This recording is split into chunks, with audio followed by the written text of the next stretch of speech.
Now, a word about animals on the Mark Thompson Show. Our guide through these words about animals, Karen Dawn, everybody, of DawnWatch. You can find DawnWatch, the daily animal kingdom news source, on Facebook and across the World Wide Web as well, dawnwatch.com. Karen, I did say to everyone that you had what I thought was some kind of good news today, so please don't disappoint. I won't. We don't often have good news on animal issues, but today we definitely do. It's baby steps, but they're really good baby steps.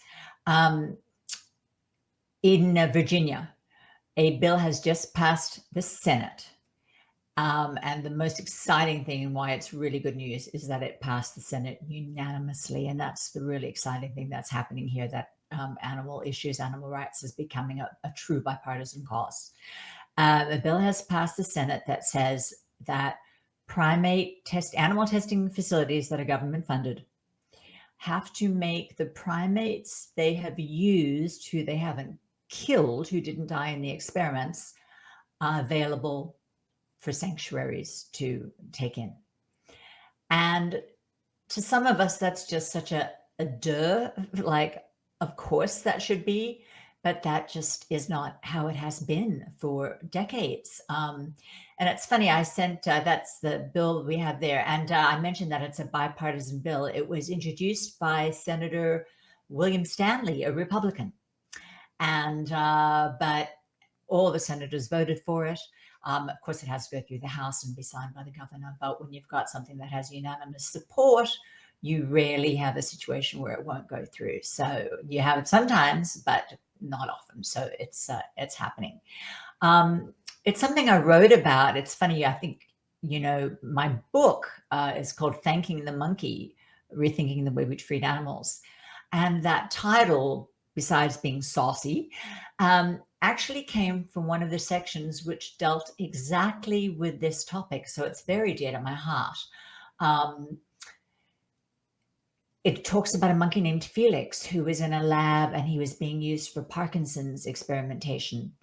And it's a really interesting segment because so much animal testing is for such ludicrously unimportant reasons, like killing monkeys to get better oven cleaner, that when you had a situation where a monkey was being used for Parkinson's testing and that it could possibly save people's lives, but then the monkey was being put through horrible stuff, it was a more nuanced discussion. But what I came down on is that whether or not you should be using Felix, why on earth would you kill him at the end of the experiments if he didn't die? And if you weren't, now, if you were going to examine his brains, then that's a whole nother conversation. But very, very often these primates are killed simply because they're damaged goods. They're not fresh experimental subjects. We can't use them anymore, so we kill them. And what I said in my book is, A, why are we killing them? And B, if we are going to use animals for experiments, and that's certainly not something I'm on board with, but I understand that it's something reasonable people could agree or disagree on. Don't we owe it to these animals to thank them properly? And that's why it's called Thanking the Monkey, that segment. And one could argue that there are human beings who would be willing to go through some horrible discomfort for a few months if it was going to advance human health, if in return they would get to retire for life in a sanctuary and be fed and be with their families. So I put forward the idea that, well, at least while we are still using animals, shouldn't we be saving all that we can, retiring them? And then I suggested, and shouldn't the drug companies who are making the billions from these tests be the people who are funding these sanctuaries? Now, we are, with this new bill put forward by Senator Stanley in Virginia, only a tiny part of that way, but it's a start. It's for government-funded facilities, so the tests that taxpayers are paying for, and it is that the monkeys will be offered to sanctuaries. It isn't that the drug companies who are making the money from the drugs being developed will be paying for those sanctuaries, but it's a darn good start. And as I mentioned before, the most exciting thing about it to me is that it was a unanimous vote. It was bipartisan. It's if there's one thing everybody can agree on, it's that animals matter. So yeah, I mean, well, I think also the lab environment that involves animals is something that all of us find abhorrent on some level, and that's not even knowing the specifics. When you actually know the specifics of what's involved with animals in labs, it's even more heinous than you can imagine. And just imagine growing up in this cold environment. Your only existence is, to have, these steel tubes stuck in your spine and worse. It's horrifying. And I'm saddened that we don't demand that there be a fund that is established and fed by many of these corporate interests that have these laboratories, and government interests that produce these laboratories and produce these situations,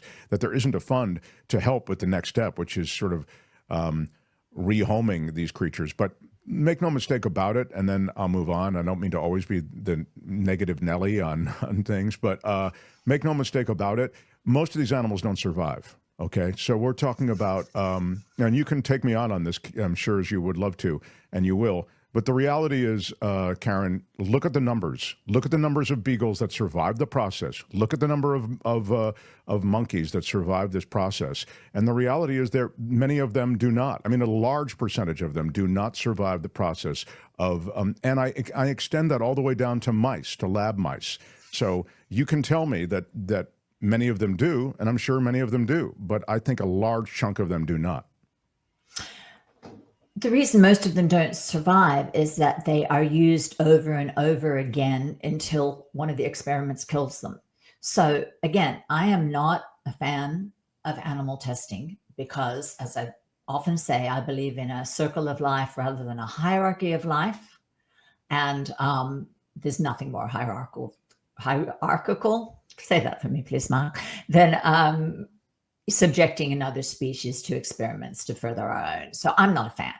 But as long as we do have animal testing, which, and we'll get into our next bill of good news in a second, which is to get rid of it.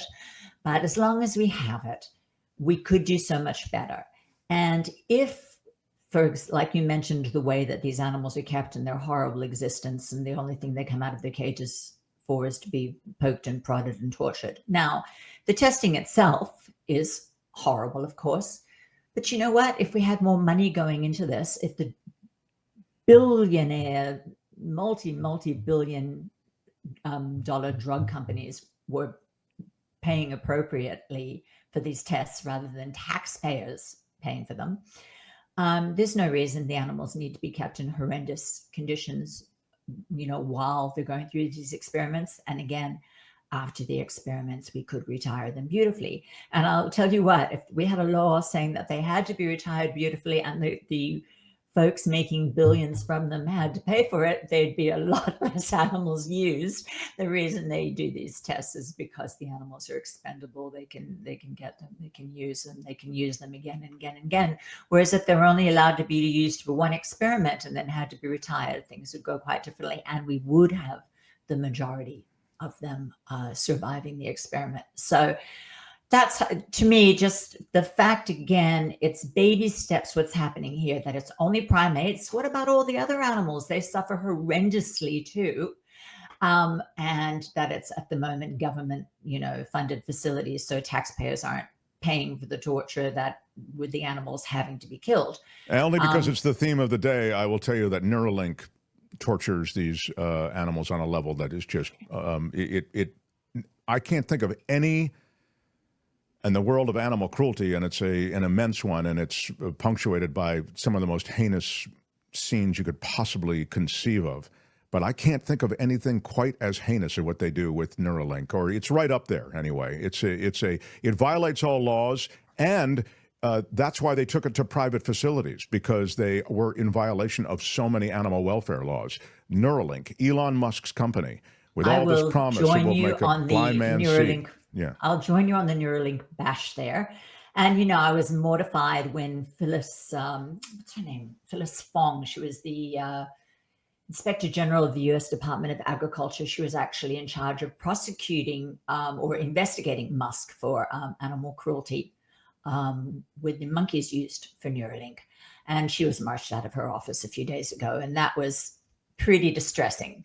But, both I and DawnWatch are thoroughly bipartisan. And I was thinking about this, that, why is animal testing so bipartisan? Part of it is that, animals in general have always been seen as a sort of leftist issue, which, as you know, I don't think the Democrats have earned the right to claim them at all. Fauci changed that. And I was thinking that what we have at the moment is the left hates Elon Musk and the right hates Anthony Fauci, who had that horrible history of experiments he oversaw with tortured beagles, which people don't like much better than tortured monkeys. And so you've got on both sides, somebody hates somebody in charge of animal testing on the other side. So therefore, you've got a Congress that's entirely against animal testing, which is just very, very good news. Yeah, but sadly, money rules the day, and I don't know what kind of real improvement you'll. But look, as you said, that this is incremental. I think in that world, you have to hope for increment, that's incremental. Step by step. But my next announcement is not quite as incremental. It's pretty exciting. So a couple of years ago, Senator Cory Booker and Senator Rand Paul got together and put forward a bill that called for, and it's so crazy that this bill was needed, like the monkey bill, for companies to be allowed not to use animal tests if there were other good tests available. So until 2 years ago, drug companies had no choice but to use animals in testing, even though, and this article that we showed earlier, has a report saying that 90 to 95% of drugs that make it through animal testing fail in humans, because animals just aren't that predictive. For heaven's sake, Ray Greek, who's, I don't know if you should probably have him on the show, Mark, and I'm just thinking, but he's the world leader in why animal tests don't work on humans. And he'll explain to us that drugs that work on men don't work on women and vice versa. Some do, but some don't. So this idea that we can actually change species and assume that all the same drugs are going to work is just foolish. And indeed, 90 to 95% of drugs that make it through animal testing don't work on humans. Nevertheless, until 2 years ago, if you were a drug company and you were bringing in a new drug, and this didn't have to be a drug that was going to do something amazing that other drugs didn't do. It might be just a drug that was replacing a drug where the patent had expired, so your company wasn't making money anymore. Nevertheless, you had to experiment on animals. 2 years ago, Cory Booker and Rand Paul, two senators, got together, bipartisan, put forward a bill to end that requirement. Again, bipartisan, unanimous vote to pass that bill through the Senate. So I'm trying to think, was it unanimous? I'm almost positive it was unanimous. I'd love to be fact checked on that, but it was absolutely an overwhelming support, and I think it was unanimous. Not all that much has happened, as one would have hoped. So Cory Booker and a nice Rand Paul is quoted in the argument, and a whole bunch of other senators, a bipartisan crew, have put forward another bill to speed it up. The one that passed 2 years ago, which they got through bipartisan support, unanimous support, to the best of my recollection, isn't moving fast enough. The FDA is not giving the go-ahead to enough of these alternatives fast enough. So we've got another bill, and it just again passed the Senate unanimously. So to me, exactly what we're talking about in the little baby steps that we're taking, my whole thing in animal advocacy is to change the paradigm. I work on media. So to me, the little step that's being taken is less important than the bigger picture, which is unanimous vote, completely bipartisan. people are sick of torturing animals when it doesn't work very well. It's a waste of money. It's bad for human health. And it's absolutely against how most people feel about animals. I mean, turn on YouTube and all you see is people cuddling up to animals, and nobody wants beagles tortured in labs or monkeys tortured in labs. So when we've got alternatives that work better, thank heavens we've got a really strong movement to get them put forward. And of course, there's pushback from the companies that breed them, etc. Money talks, but money apparently doesn't totally rule the conversation. So yeah, I mean, it didn't blunt it completely, as you say, the legislative conversation. And it is, I'm so glad you noted it, because I'm thinking it as you were talking, and then you got to it, of course, which is just the fact that these animal experiments don't really have any weight in terms of efficacy in the human population. So why do they do it? They do it because of money. yes. There's so much money in Right. animal testing. And That is I the would only never reason. say that none of the tests ever work, but when you've got a 90 to 95% fail rate, and then you think of, that how other things could have worked so much better, like they're talking about they're growing human organs now from cells, and a human beating heart is going to tell you a lot better what's going to happen to a human heart than a pig heart is going to tell you. And then something I speak about in Thanking the Monkey, and I've said to you many times, I'm going to get a new edition of that book out there. But to the extent that, animal tests may have some usefulness for some things, and again, my saying if they could be useful doesn't mean that it's right and that they're not beneath our humanity. You can't compare how much more effective it would be to be using humans. Now, that might sound, Nazism, shock, horror, but no, there are actually humans who would happily volunteer for some of these tests. And what I find myself thinking about is imagine.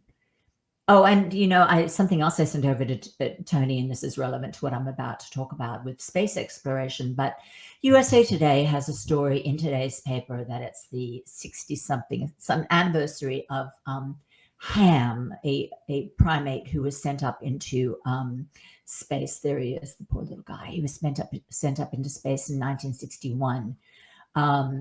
To test what was going to happen to beings in space. And they figured what happened to him was going to be similar to what would happen to humans.